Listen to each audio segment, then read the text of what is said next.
I don't ever slow up, no I don't take shit. I got no love for the fakeness. If you wanna play tough and wanna hate this, I'll always show up. I don't ever slow up, no I don't take shit. I got no love for the fakeness. If you wanna play tough and wanna hate this, I'll always show up and make a statement. I don't ever slow up, no I don't take shit. I got no love for the fakeness. If you wanna play tough and wanna hate this, I'll always show up and make a statement. Everything. Merek Jepang mengalami krisis yang belum pernah terjadi sebelumnya, setelah puluhan tahun mendominasi sepeda motor di kategori MotoGP. Honda dan Yamaha adalah merek tersukses selama 50 tahun terakhir MotoGP, sebelumnya 500 cc. Sejak kekuasaan MV Agusta berakhir pada tahun 1974 dengan gelar 500 cc terakhir Phil Read, kejuaraan dunia didominasi oleh mesin 2 tak pada sepeda Jepang. Pada tahun 1975 datang gelar Yamaha pertama, dengan legenda Giacomo Agostini. Dari tahun 1976 hingga 2007, mesin Jepang memenangkan setiap kejuaraan dunia 500 cc. Dan tampaknya tidak terpikirkan bahwa pabrikan Eropa akan melawan balik. Cagiva dan Aprilia mencapai beberapa kesuksesan romantis, tetapi semua pembalap tahu bahwa untuk menjadi juara, atau setidaknya lolos, mereka harus mengendarai merek Jepang. Suzuki merebut gelar pada tahun 1976 dan 1977 bersama Shane. Kemudian Lucinelli dan Uncini merebutnya pada tahun 1981 dan 1982. Mereka harus menunggu Swans pada tahun 1993 dan kemudian yang terakhir di atas 500 cc bersama Roberts Junior. Di MotoGP mereka hanya meraih gelar Joan Mir pada tahun tersebut.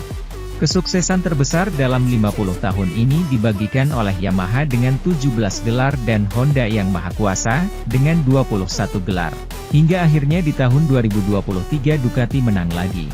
Gelar Stoner, dengan merek Italia pada 2007, hanyalah fata morgana dari tahun yang aneh, ditandai dengan ban yang berbeda antara favorit dan Australia yang sangat berbakat. Pada tahun 2012, MotoGP membuat subkategori CRT sehingga ada lebih banyak motor di starting grid. Untuk diklasifikasikan dalam kategori ini, pabrikan harus memenuhi serangkaian persyaratan, seperti tidak mewakili merek MSMA, Yamaha, Honda, Ducati, Suzuki. Membuat sepeda motor dengan sasis prototipe dan turunan mesin. Untuk mengimbangi kerugian yang jelas dari motor CRT ini dibandingkan dengan motor pabrikan, mereka diberi mesin 2 kali lebih banyak untuk musim ini, serta 24 liter bensin, lebih banyak dari MotoGP normal. Kemudian hal yang tak terpikirkan terjadi. 2 tahun kemudian, CRT berganti nama menjadi Open dan Ducati, yang terendam dalam sumur yang dalam, menerima peraturan ini sebagai pabrik. Sementara itu, Miguel Oliveira dipastikan absen di MotoGP Prancis 2023, akibat kecelakaannya dengan Fabio Quartararo di sirkuit Jerez, akhir pekan lalu.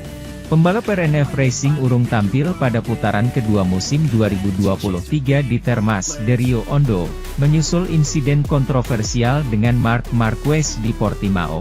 Ia kembali terlibat dalam kecelakaan lain di MotoGP Spanyol. Fabio Quartararo terpojok di samping Marco Bezzecchi saat melakukan pengereman, kemudian menyenggol Oliveira. Pembalap Yamaha dan rider Portugal berakhir di tanah. El Diablo masih bisa mengikuti balapan ulang, sebaliknya Oliveira diangkut ke pusat medis, dan divonis dislokasi bahu kiri. RNF Racing mengonfirmasi bahwa bahu pembalapnya berhasil diposisikan ulang. Setelah menjalani pemeriksaan lebih lanjut di rumah sakit, ditemukan cedera lebih serius termasuk patah tulang humerus, dan cedera pada labrum ligamen anterior, yang menahan bahu di tempatnya. Oliveira memutuskan tidak menjalani operasi untuk problem ini, dan sekarang dia harus fokus pada proses rehabilitasi. Akibatnya, pembalap Portugal itu tidak bisa tampil di Le Mans, 12 hingga 14 Mei.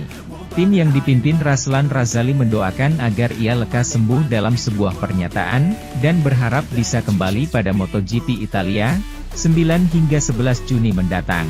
Selain itu, juga telah dikonfirmasi siapa yang akan menggantikan Oliveira.